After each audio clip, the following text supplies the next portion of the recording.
کیا لوگ یہ خیال کیے ہوئے ہیں کہ صرف یہ کہنے سے کہ ہم ایمان لے آئے چھوڑ دیے جائیں گے اور ان کی آزمائش نہیں کی جائے گی؟ اور جو لوگ ان سے پہلے ہو چکے ہیں ہم نے ان کو بھی آزمایا تھا اور ان کو بھی آزمائیں گے، سو اللہ ان کو ضرور معلوم کرے گا جو اپنے ایمان میں سچے ہیں اور ان کو بھی جو جھوٹے ہیں۔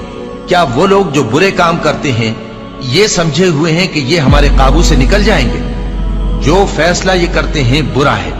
جو شخص اللہ کی ملاقات کی امید رکھتا ہو تو اللہ کا مقرر کیا ہوا وقت ضرور آنے والا ہے، اور وہ سننے والا ہے، جاننے والا ہے۔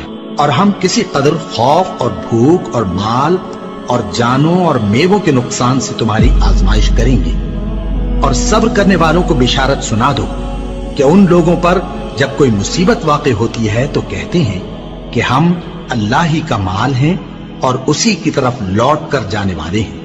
یہی لوگ ہیں جن پر ان کے پروردگار کی عنایتیں ہیں اور خصوصی رحمت بھی ہے، اور یہی سیدھے رستے پر ہیں۔ اور اے پیغمبر، ہم نے تم سے پہلے کسی آدمی کو بقائے دوام نہیں بخشا، بھلا اگر تم مر جاؤ تو کیا یہ لوگ ہمیشہ رہیں گے؟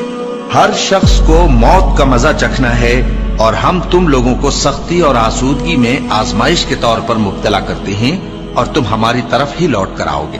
کوئی مصیبت زمین میں اور خود تم پر نہیں پڑتی مگر بیشتر اس کے کہ ہم اس کو پیدا کریں ایک کتاب میں لکھی ہوئی ہوتی ہے، اور یہ کام اللہ کو آسان ہے، تاکہ جو فائدہ تمہیں حاصل نہ ہو سکا اس کا غم نہ کھایا کرو، اور جو تم کو اس نے دیا ہو اس پر اترایا نہ کرو۔ اور اللہ کسی اترانے اور شیخی بگاڑنے والے کو دوست نہیں رکھتا، اور ہم نے تمہیں ایک دوسرے کے لیے آزمائش بنایا، کیا تم لوگ صبر کرو گے؟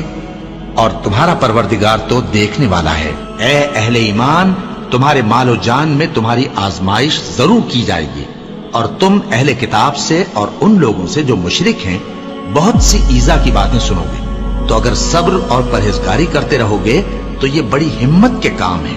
کیا یہ دیکھتے نہیں کہ یہ ہر سال 1 یا 2 بار بلا میں پھنسا دیے جاتے ہیں، پھر بھی توبہ نہیں کرتے اور نہ نصیحت حاصل کرتے ہیں؟ اور جو مصیبت تم پر واقع ہوتی ہے سو تمہارے اپنے کرتوتوں سے، اور وہ بہت سے گناہ تو معاف کر دیتا ہے۔ اور تم زمین میں اللہ کو عاجز نہیں کر سکتے، اور اللہ کے سوا نہ تمہارا کوئی دوست ہے اور نہ مددگار۔ کیا تم یہ خیال کرتے ہو کہ یوں ہی بہشت میں داخل ہو جاؤ گے، اور ابھی تم کو پہلے لوگوں کی سی مشکلیں تو پیش آئی ہی نہیں؟ ان کو بڑی بڑی سختیاں اور تکلیفیں پہنچیں، اور وہ صعوبتوں میں ہلا ہلا دیے گئے، یہاں تک کہ پیغمبر اور مومن لوگ جو ان کے ساتھ تھے سب پکار اٹھے کہ کب اللہ کی مدد آئے گی۔ دیکھو، اللہ کی مدد ان قریب آیا چاہتی ہے۔ اللہ کسی شخص کو اس کی طاقت سے زیادہ کا ذمہ دار نہیں بناتا۔ اچھے کام کرے گا تو اس کو ان کا فائدہ ملے گا، برے کرے گا تو اسے ان کا نقصان پہنچے گا۔ اے پروردگار، اگر ہم سے بھول یا چوک ہو گئی ہو تو ہم سے مواخذہ نہ کیجو۔ اے پروردگار، ہم پر ایسا بوجھ نہ ڈالیو جیسا تو نے ہم سے پہلے لوگوں پر ڈالا تھا۔ اے پروردگار، جتنا بوجھ اٹھانے کی ہم میں طاقت نہیں اتنا بوجھ ہم پر نہ رکھیو، اور اے پروردگار، ہمارے گناہوں سے درگزر کر اور ہمیں بخش دے اور ہم پر رحم فرما۔ تو ہی ہمارا مددگار ہے، سو ہم کو کافروں پر غالب کر۔